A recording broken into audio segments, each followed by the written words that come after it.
we've been having a discussion in the comment section, in the chat.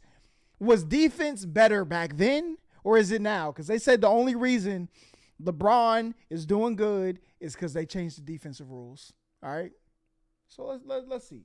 Hey, look, turn it up, man. Turn it up. What's up, YouTube? It's the one and only Legend of Winning, aka Low, and I'm back with another video. Over the past couple years, there have been a handful of people in the NBA community who are willing and able to go back and really challenge the perception of what we deem to be great basketball. And quite frankly, I welcome those people with open arms. But when you have people who are attempting to challenge perceptions that have been set in stone for several years now, it's hard to break it. One big problem that consistently becomes a reoccurring theme is misinformation. Misinformation that unfortunately is trickled down and passed through a community that may not be willing enough nor able to actually go out of their way to be properly informed.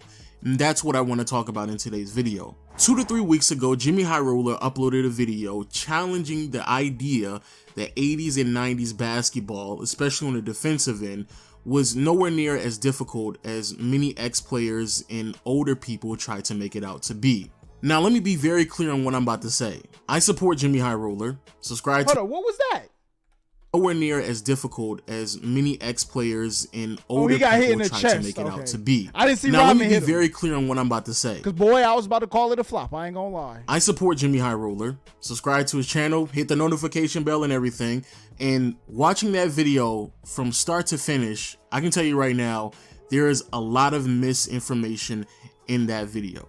And unfortunately, I don't believe Jimmy High Roller thoroughly understands how bad of a job he did of conveying the message that he was attempting to convey. You might have to watch that Jimmy High Roller video too. And unfortunately, because of that video and due to it touching literally over 1 million people, there have been a lot of people who have consistently attempted to regurgitate some of the talking points that I've seen in that video within the last 2 to 3 weeks without thoroughly understanding how misinformed they are. And so today, I'm going to try my hardest to not only correct, but rightfully inform as many people as I possibly can. Clarification added to prohibit handshaking through rigid enforcement, allowing a defensive player to retain contact with his opponent so long as so they took handshaking out in 78. So that means Jordan was a beneficiary of the no handshake. Listen. Don't let me start cooking. Does not impede his opponent's progress. So, since 1979, it has been completely illegal to handshake players in the NBA. Not really. The rule that Jimmy High Roller is referring to was the NBA's first attempt to try to reduce the impact of handshaking in the NBA, but it failed miserably for multiple reasons. For starters, it allowed the defensive player to put their hands on the hip of the offensive player so long as it did not impede their progress. Now, the reason why this rule was such a massive failure is because unless the offensive player was making an obvious or a dramatic move from one hand to the next, attempting to switch directions, there's no way that the referees were going to know how much pressure the defensive player was applying with a hand check that could potentially be impeding their progress. 6, and the Knicks 4. And there is the foul on Harper for the hard hand check.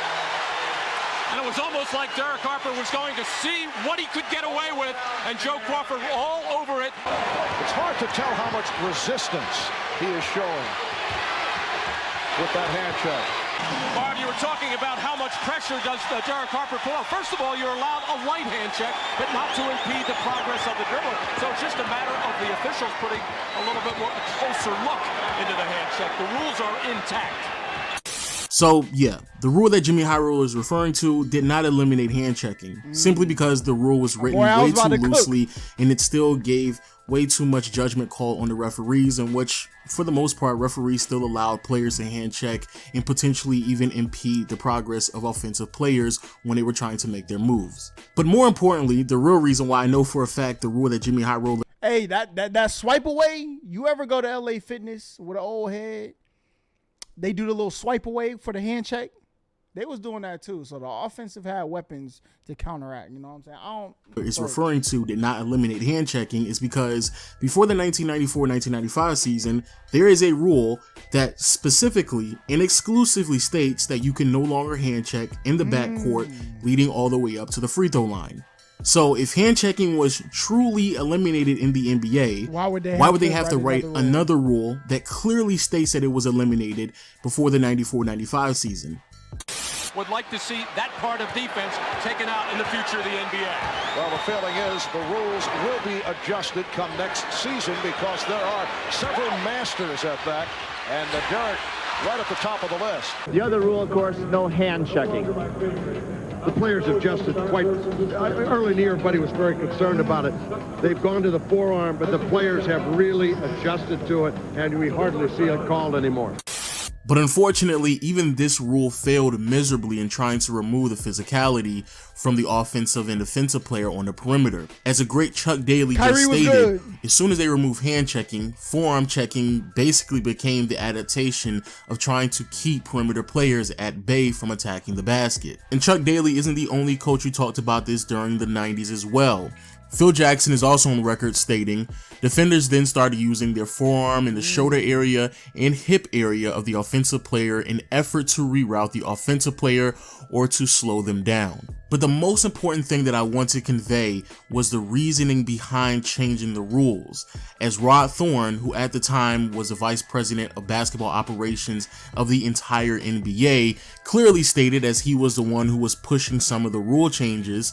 Basically, we were trying to encourage more driving to the basket. Our hopes is that teams will get a few more shot opportunities or draw fouls, whatever the case may be. We like to force some players to develop a mid-range game. Now, the reason why the NBA is that teams will get a few more shot opportunities or draw fouls, whatever the case may be. We like to force some players to develop a mid-range game. Now, the reason why the NBA was so hell-bent in trying to seek out some changes is because it was very clear that certain NBA teams were taking advantage of some of the rules at the time, so much so that the NBA was starting to slow down in pace, which thus means the point total was also starting to go down as well, which eventually meant that the NBA and the product itself was nowhere near as good as it once was. And actually, speaking upon pace, I do have to address this part of Jimmy High Roller's video as well. The 80s are widely considered to be the most physical. See, look at that. Look at that. That's not basketball. You can't look at that right there and be like, see how, look at the defense from back then. That's not basketball. That was a clothesline. WWE. Okay, WrestleMania is what I just seen.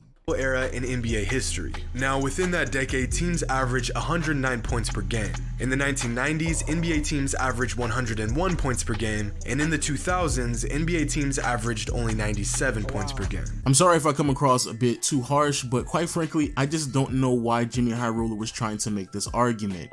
Even though, yes, there were rules that were set in place that potentially could have made it a little bit more difficult for some players, especially those on the perimeter, to score. Bro, it's Draymond Green. Exactly. Everybody. Bro, people be clowning Draymond, and that's the funny part. Because all these people like, yo, get Draymond out the league. Draymond, he's a menace to society. Lock that man up. Everybody's saying that. It was mad Draymonds in the 80s and 90s, bro. It was like 3 Draymonds on every team. Clothesline. They doing WrestleMania specials. Rock bottoms, you know. Hey. Not too much on Draymond, man. Should know this, but easily the most influential variable to how many points are being scored on a year-to-year basis is pace. The simple fact that Jimmy High Roller never brought up pace in and of itself makes that argument completely invalid. And if you were to ever look at pace and graph it, you would clearly tell that pace was significantly higher in the 80s and early 90s than it was in the late 90s and practically the entire 2000s. And what makes things even more eye-opening is that if you were to do the exact same thing for scoring, you would get a very similar graph. That's crazy. So much so that if you plot them right on top of one another, it's practically the exact same graph. Except for this subsection here that occurred right after 2004, where for whatever reason, the pace really didn't increase that much, but somehow, some way, we saw a huge explosion of scoring. I wonder what that was. The handshake rule was That's clarified, crazy. redefined, and re-implemented in 2004, and according to most fans, this is when defense lightened up and scoring became exponentially easier. So first and foremost, let me add some clarification here, because Jimmy High Roller is using terminology as if hand checking was fully eliminated in the NBA, in which it never was. So the rule in which Jimmy High Roller is referring to was to further reduce the impact of hand checking, which is what it clearly states in the screenshot that Jimmy High Roller is providing in his own video, as the term curtail means to further reduce, not implement, not reintroduce, that boy's cooking right but now. to further reduce. Furthermore, again, in the own screenshot that Jimmy High Roller decided to utilize in his own video, it clearly states that the set of rules that he is referring to was meant to open up the game. And so when Jimmy High Roller makes these arguments and these statements, it comes. But even hand checking, I don't think. I mean, if they had to go through hand checking, obviously it was harder to score. So 33 points per game with people hand checking you, but you probably had harder screens. You know what I'm saying? To get around people, you probably had more leverage on offense to dip your shoulder. Like, I don't think the game is just one way. Oh, they can hand check. It was harder. Well, you could probably also push off a little bit more. A lot more lenient on the charges back then, you know? Across as if he doesn't thoroughly understand the full history and background to the rule changes. So here's an abridged version of what exactly happened during the early and mid 2000s. The NBA was going through a transitional phase, and the league was very concerned of the condition of the product, because the league was starting to slow down again, and with there being a slower pace means there's going to be fewer points to be scored. And potentially because of the fewer points being scored, a lot of people were fearful that the NBA ratings were starting to decline as well because of this. So there needed to be some type of action. And Jerry Colangelo, the great Jerry Colangelo, came to the rescue of David Stern in the NBA and basically told him that as a lifer, as a diehard NBA fan, if he was starting to be turned off by the NBA, then it was going to be a major problem. Oh, wow. And David Stern completely agreed with him, thus appointing him to a committee that was set to change the rules. So Jerry Colangelo gathered the committee that consisted of former NBA players and coaches, some of those people being Jack Ramsey, Jerry West, and Rod Thorne, and they got together and they looked at a bunch of footage from previous decades and eras and compared it to where the NBA was at the moment. And in his own words, Dylan Brooks the is NBA cooking. had evolved, or What shouldn't be happening? de-evolved to be more accurate, to a place in which Hey, Dylan Brooks was cooking. They say overseas is harder, and that boy Dylan Brooks was cooking in the, what was it, like the FIBA or the Olympic game? I don't know what it was, but that boy was cooking. People are talented. I think people are just more talented now. You put Kyrie in any era that's not today, he's dropping 70 points, bro. He is. People are dropping 70 points today, but you know what I'm saying? I think Kyrie averaging 62 in the 80s, okay? Who guarding that?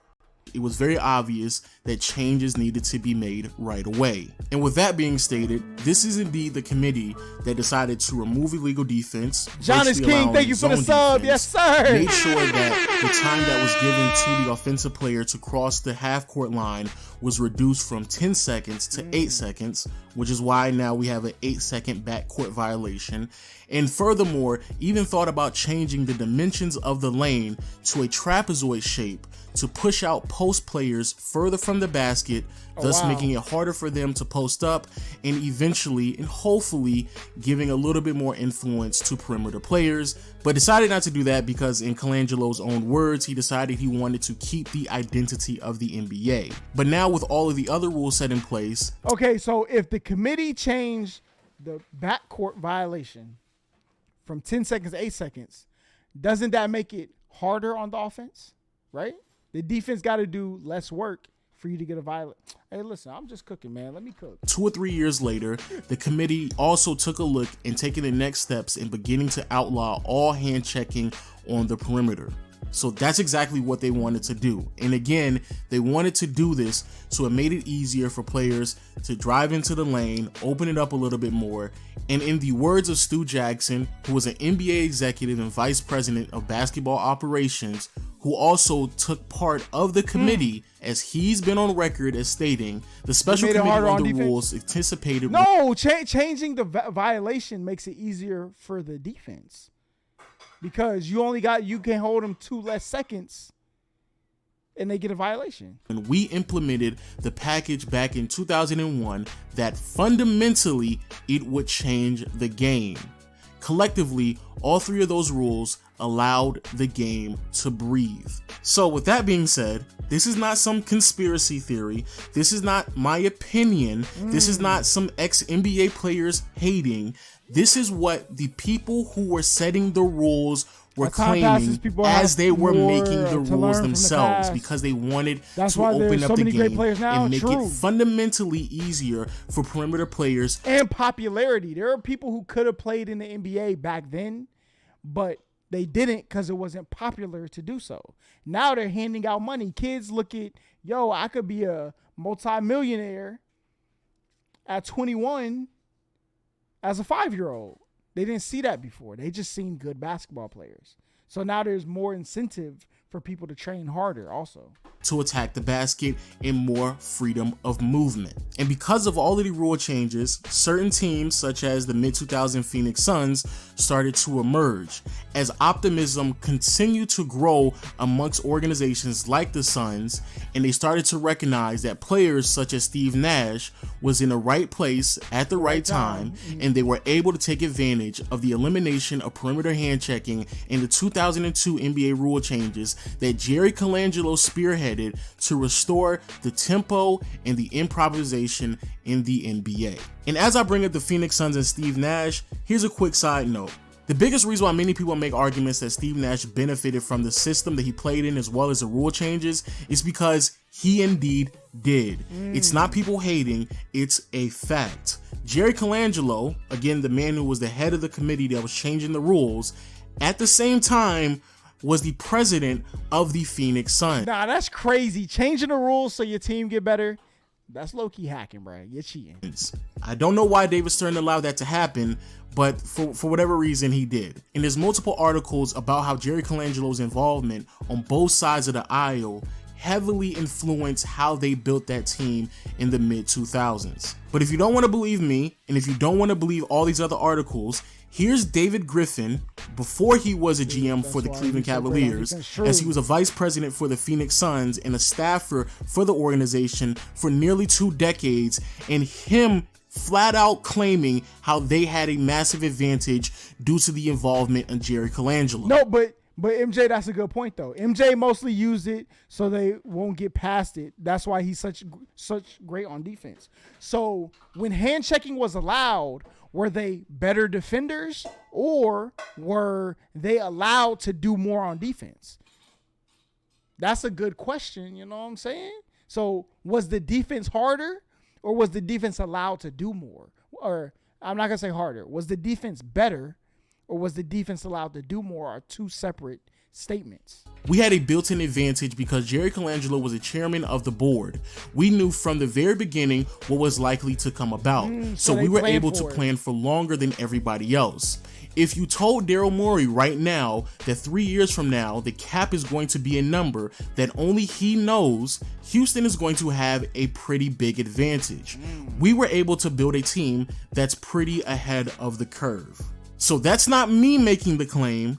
That's not some ex-NBA player making the claim. That's not some random blogger making the claim either. That's somebody who was involved with the construction of a team that heavily benefited from the rules changing in the mid-2000s. So when you hear ex-NBA... I don't think Steph is a good example because Steph would have been a bad defender in both eras.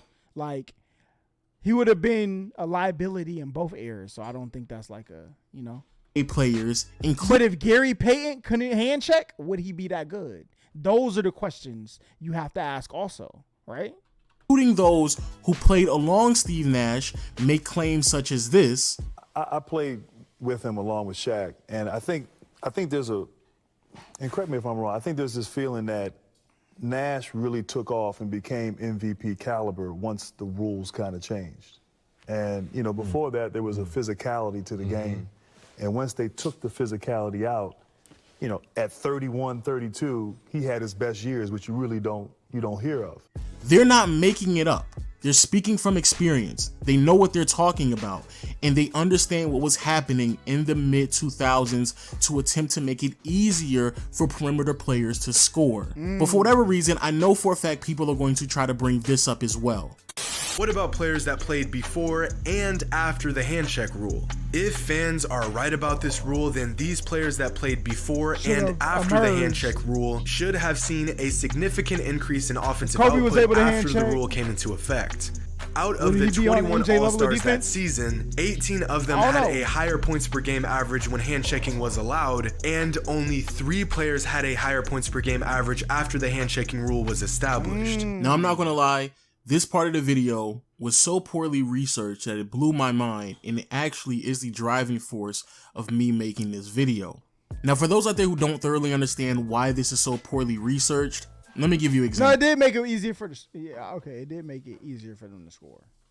What Jimmy High Roller just did was take a player such as Gary Payton and looked at every year that Gary Payton played in the NBA before the 2004-2005 season and took the average and came to the conclusion that Gary Payton averaged 18 points before the rule change. Okay. The problem with this though is that when he looked at the years of Gary Payton after the rule change, he's literally only using the last 3 years of Gary Payton's career, which in and of itself is extremely problematic. But when you start to take into consideration that he did that for all of the players, it becomes very clear that, again, this was poorly executed. And also, like I stated before, the rules that were set in place, it was meant to make it easier for perimeter players to attack the basket and to get easier looks. Not easier for post players such as Tim Duncan, Kevin Garnett, and certainly not Ben Wallace. So I'm going to help Jimmy High Roller out here for a second because, again, he did a poor job of trying to execute this type of researching. So what he should have done is this.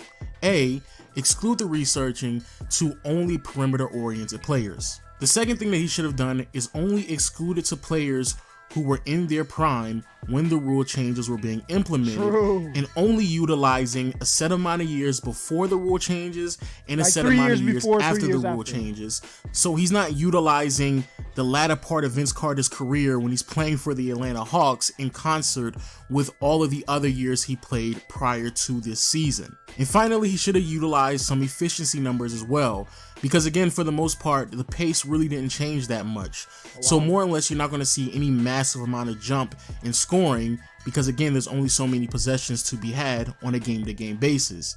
And if he did that, he would have clearly seen that the star caliber perimeter players saw some type of increase in their points, efficiency, if not both. And finally, we have illegal defense. And quite frankly, I'm gonna be honest with you all, I don't know what illegal defense is.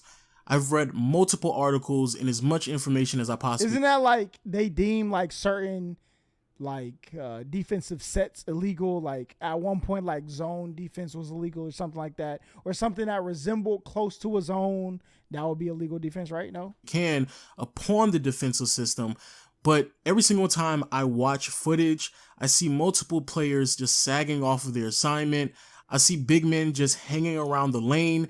And quite frankly, even though, yes, you either had to defend your man or commit to a double team, I see a lot of teams committing to a double team, knowing that the opponent doesn't really have any offensive players who can properly space. Yeah, like this.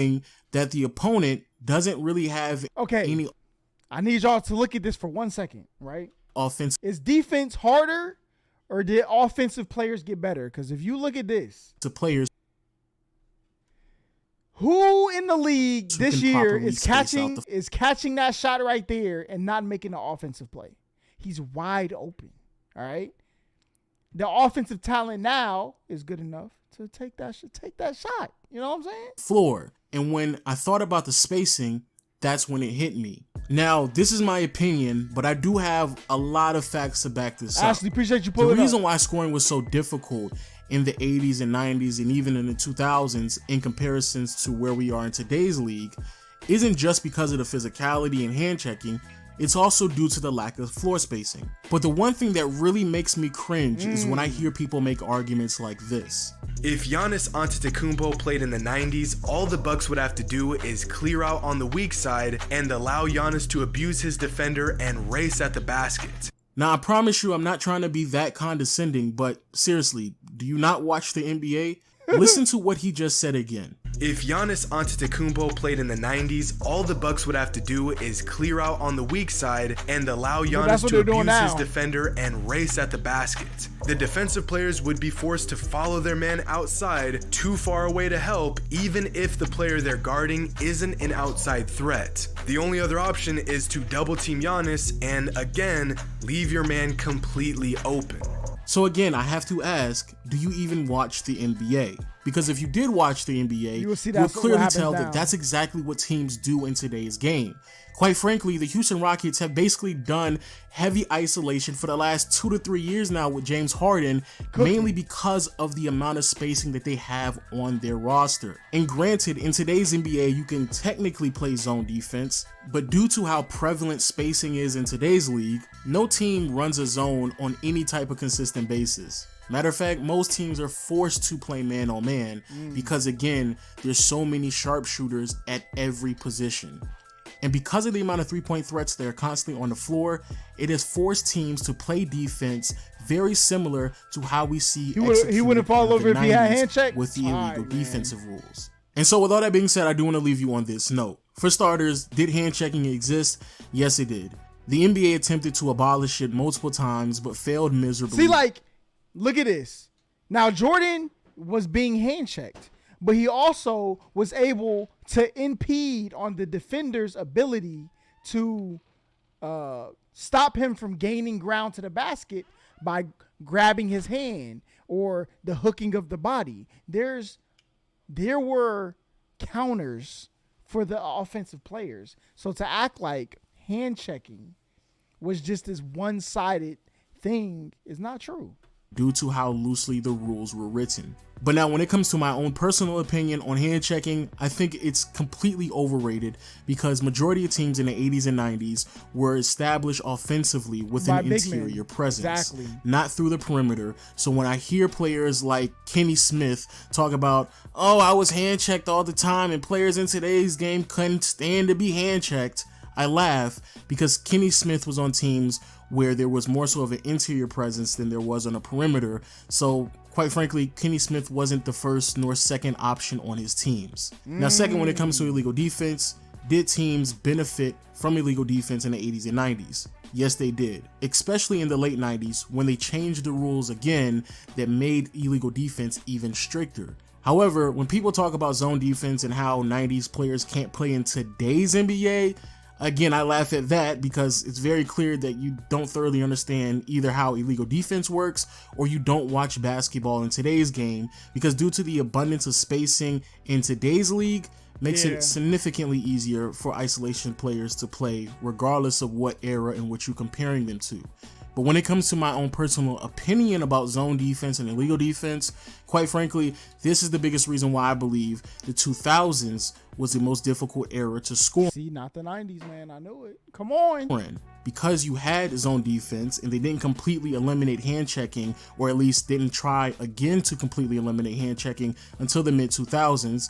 And then also they didn't even start calling defensive 3 seconds until the mid 2000s as well. So you had a whole bunch of teams like the Pistons, the Spurs, the Indiana Pacers in the early 2000s, who defensively were extremely dominant in holding their opponent to low scoring numbers, record low scoring numbers, which again made it harder for offensive players to score, which is why, in my opinion, the 2000s were the most difficult era to score in. But outside of my opinions, everything else that I say in this video is irrefutable fact. I put as much information I can in the description below, so if you want to challenge me, you can, but more than likely you're going to lose in that department.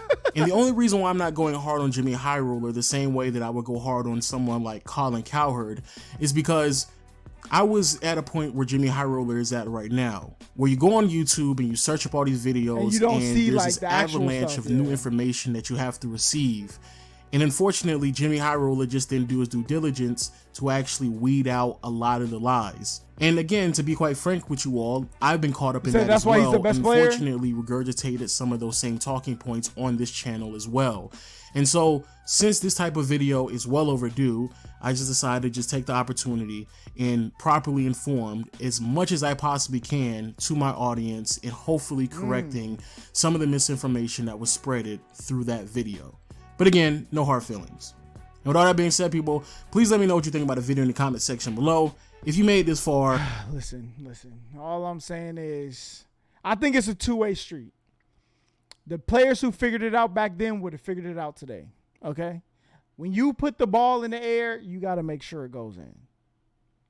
And that's really what basketball comes down to. And I feel like the hand checkers back then probably wouldn't have been great defenders today. Some of the great defenders today, had they had hand checking also, they would have been better. So I think that's really kudos to you, because I know this is going to be a long video. And I'll see you all next time. Peace. Hey, listen. Low with a banger, man. So, rightfully so. Whereas in the 90s, it was definitely tougher just because of the rules. You couldn't play zone. Well, teams could play zone. They just had to mask it and hide it. You can go and you could watch film of teams playing zone against Jordan back in the early 90s. They tried everything. They would just call it having a spy. One of the players would try his best to not be too much on their man. They'd just be watching Jordan. So you just couldn't have a blatant zone back then. I don't care what anybody says. The late 90s basketball almost crippled the NBA, almost killed the NBA.